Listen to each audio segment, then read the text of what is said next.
Good morning guys. Nakita ko sa iyo yung aming L300 na service namin dito sa church. So, short review lang ito mga kapatid. So, itong kanyang headlight niya, signal light, tsaka yung park light niya. And then, meron siyang repair dito. And, syempre, sa kanyang body. Yan. Natang-nata yan. So, may konting dent lang dito kasi matagal itong sasakyan na ito. Ayan, may mga pintura lang natanggal. So, dito pa tayo sa kabila. Itong kanyang fuel gauge or fuel tank. Yun sa tangke niya. And then, may tanggal na yung yung pintura. Dito. Sa Ayan. Pinalitan dito. Even yung niya. So, ang pilitan lang dito guys, yung yung tail light lang. Yan, tsaka yung plate number. And then L300FB. So, yung pinto niya, sira na to. Wala na din nagagana yung niya. So, hindi natin mapakita yung loob. Ito na mapakita natin sa likod. Ayan. So, kanyang buong exterior ng L3. So, ito pala reason ha? Basi. So, ito yung solusyon bakit na bukas yung bintana para mabuksan yung pinto dito. So, yung bintana niya, okay pa man siya. And then, yan. Natang-nata pa yan. And, kanyang vent mismo sa tagusan dito sa loob na kung And then, chrome yung kanyang door handles niya. Even dito din sa yung susyan niya, sira na din to eh. And sa kanyang tires din, medyo manipis yung tires niya guys, oh. Manipis na kasi matagal yung sasakyan na to. And yung kanyang side mirror, standard side mirror lang ito sa mga L3. Even dito ito pa rin, signal light, tsaka park light. Even meron pa dito repeater. May kunting dint lang. At may kalabang na din yan, yung sasakyan na din to. And then Mitsubishi logo, ayan, Mitsubishi, tsaka yung logo. And sa exterior naman tayo. Sa interior naman tayo mga kapatid. Ito sa interior.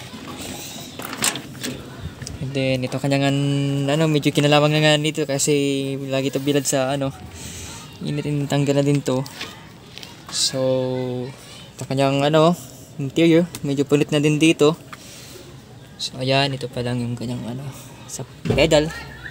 And then disclaimer lang guys ha, wala itong aircon ha. Wala itong aircon. So itong niya, yung niya. So pasok tayo.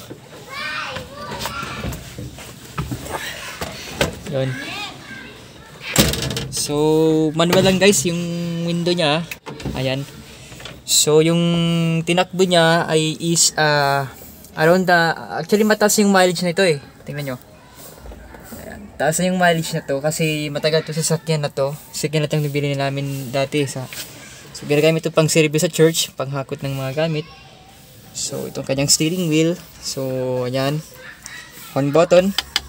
And then para to sa headlight, tsaka sa park light. And yung hazard switch, nandito pa rin yung hazard switch nya.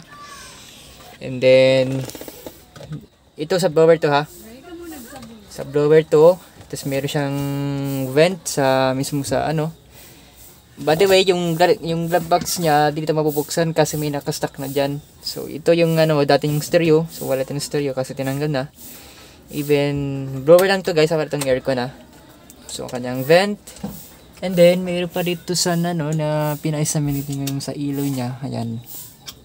So ito yung yung standard rear view mirror. So dashboard niya. So ito yung disclaimer guys, nalinisan ko pala to nung isang araw, pero ngayon nagdudumi na naman. So ito banda kaliwa, ito yung sa kanyang fluids. Yan. Grab handles, tsaka sa manual windows, yung bugasan. And then ito yung likod niya. So bago yung mga upo niyan guys, yung dati kasing upo nito nasira nung time na yun na nagpanghatid kami ng mga kasamahan namin sa church, kaya nasira yung upo niya. Pero ngayon bagong bago na yung flooring niya, kinalawang na din yan kasi matagal na itong sasakyan na ito eh. So yun lang. And siyempre dito naman meron siya dito lagayan dito. And yun.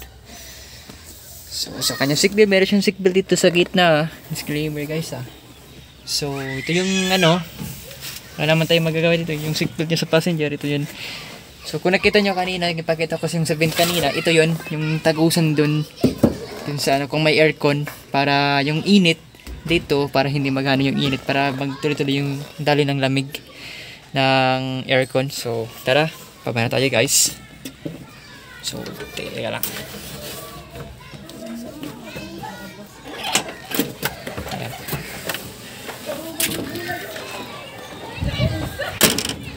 So kita ko sa iyo guys yung ilalim nito. Ayan. Ground clearance yung ilalim niya. Ayan. And then yung chassis. Ito natin yung chassis niya. Ayan. Yan ang kanyang chassis mga kapatid. Ayan. Tuloy yan. And then nakamulya pala to Nadagdagan ito yung mulya nung last year ng aftermarket mulya. And then tignan natin yung taas. Ayan. Medyo kilalabang yung taas niya guys Ayan.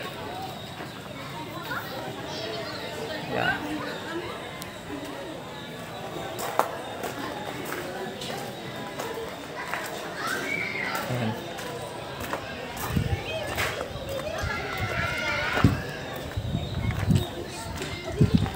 So